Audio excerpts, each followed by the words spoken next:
Magbabasa ng talata sa 1 Corinthians, chapter 11, verses 23 to 22.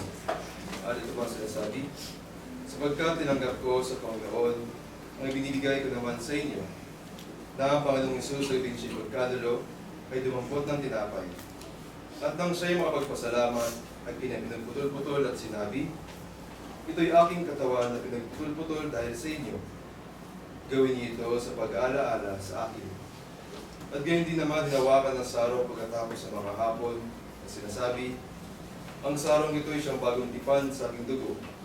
Gawin niyo ito sa tuwing kayo mag-isinom sa pag-aalaala sa akin. Sapagkat sa tuwing kain ninyo tinapay na ito at inuman ninyo ang sarong, ay inihayag ninyo ang pagkamatay ng Panginoon hanggang sa dumating siya. Kaya't ang sino mang kumain ng tinapay o binulo sarong ng Panginoon na di narapat, ay magkakasala sa katawan at dugo ng Panginoon. Datapwat, siya sa atin ang tao ang kanyang sarili, at saka kumain ng tinapay at uminom ng sarong. Sapagkat ang kumakain at umiinom, ay kumakain at umiinom ng hatol sa kanyang sarili, kung hindi niya kinikilala ang katawan ng Panginoon.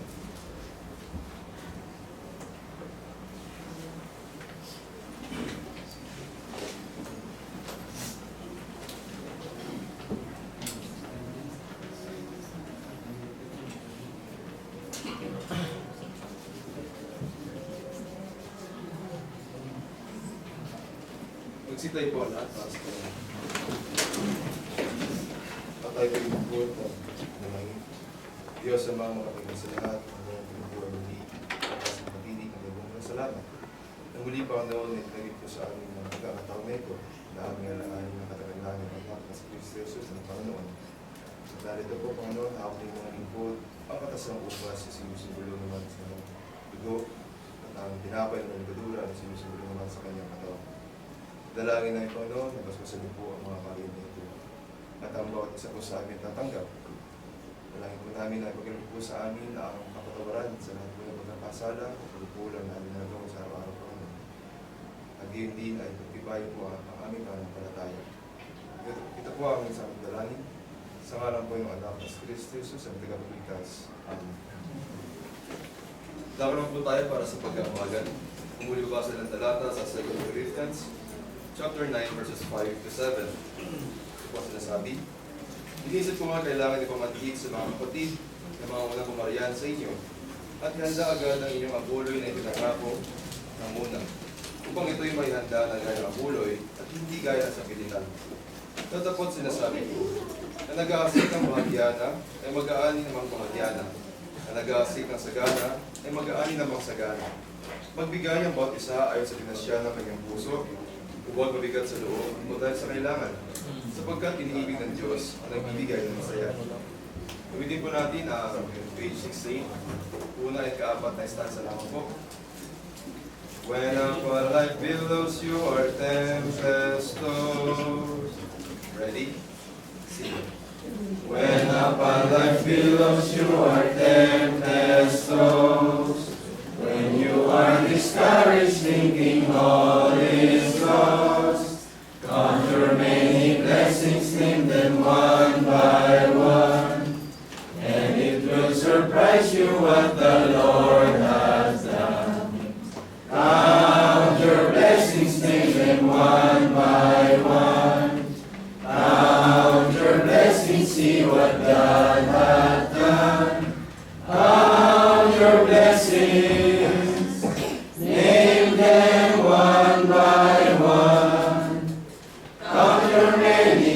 See what God has done.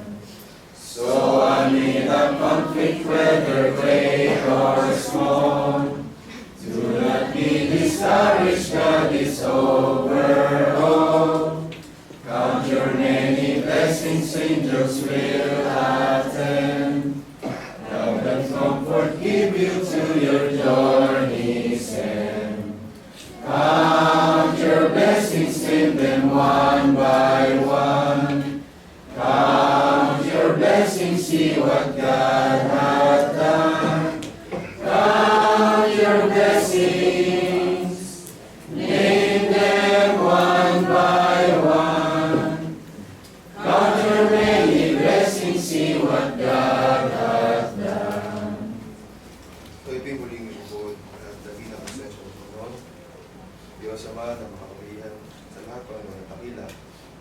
Narito po ang sa amin, Panginoon, na napapasalamat sa lahat po ng mga pagpapala at biyaya na ibinibigay niyo po sa amin.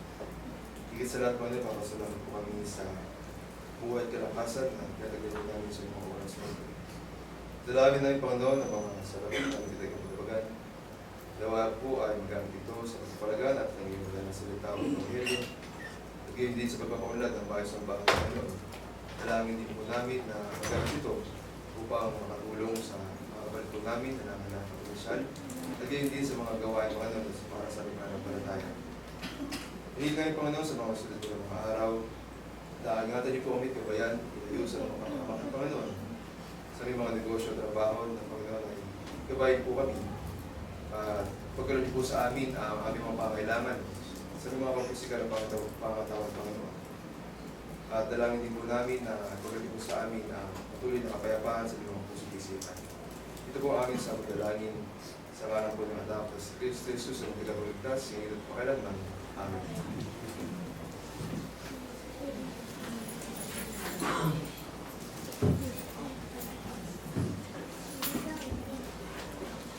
Meron po bang mga kapatid tungkol po sa mga ating pinag-aralan at ating discuss?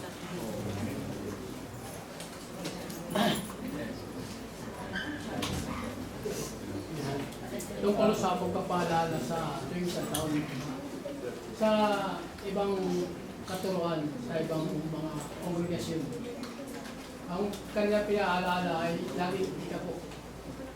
Sa loob na isang taon, ikapo ang kanilang pinagtutunan. Pero ang alam ko, pinagbawalan ng Kristo ang matuto. May historical background po ang ikapo. Iniutos po yung sa dalawang tribo. At yung 11 tribes po magbibigay ng ikapo.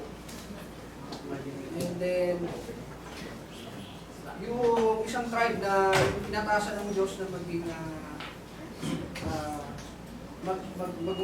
pagsagawa ng katungkulan ng pagkasaserdote ay merong share dun sa ikapo. Ngayon, ang utos na po ngayon, katulad ng binasa ni Brother David, yung magbigay ayon sa ipinasya ng puso. Huwag mabigat sa loob dahil sa kailangan at pilitan. Sapagkat iniibig ng Diyos ang nagbibigay ng masaya. Yun po ang kautosan na magbibigay. Wala na yung ikasampung bahagi. Okay. Malibitay. Ako, sa Levita po yung Levita ibang may share dun sa ito po na binibigay ng 11 tribes.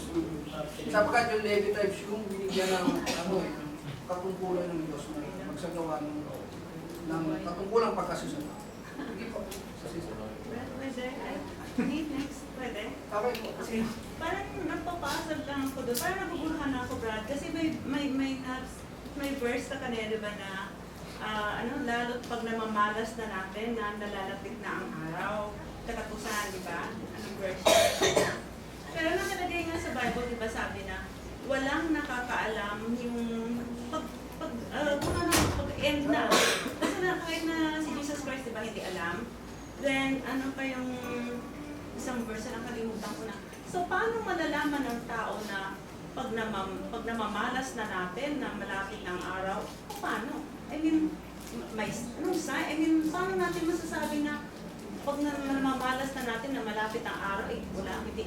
Di ba, meron pa isang verse na lindol o whatever man na natural calamities, hindi pa yon ang wakas, di ba? Meron pang verse na ganon. So, bakit ganon na namamalas na malapit ang araw? Ano yung sign natin na malapit ang wala. namamalas na natin? Hindi natin alam. Kaya nga, so paano yung verse na yun na? Wala. Ang Pag sabi nga, ang namamalas na natin description nga na ng kasulatan, ang pagdating nga po ng Panginoon, o pagbabalik ng Panginoon, ay katulad ng isang magnanakaw sa tabi na walang nakakaalam. Ang ganang ito darating. Yung sinasabi kung namamalas na natin ng mga araw, yung we have to be ready all the time. Na hindi tayo dapat nagpapawalang bahala sa lahat ng panahon, dapat tayo ay mananatili dun sa Kasi parang sa nag-ano ko kanyang dun sa will, sa word kanyang na yun. pananampalataya, sa ating buhay na inilalakad natin sa sanglibutan ito. Parang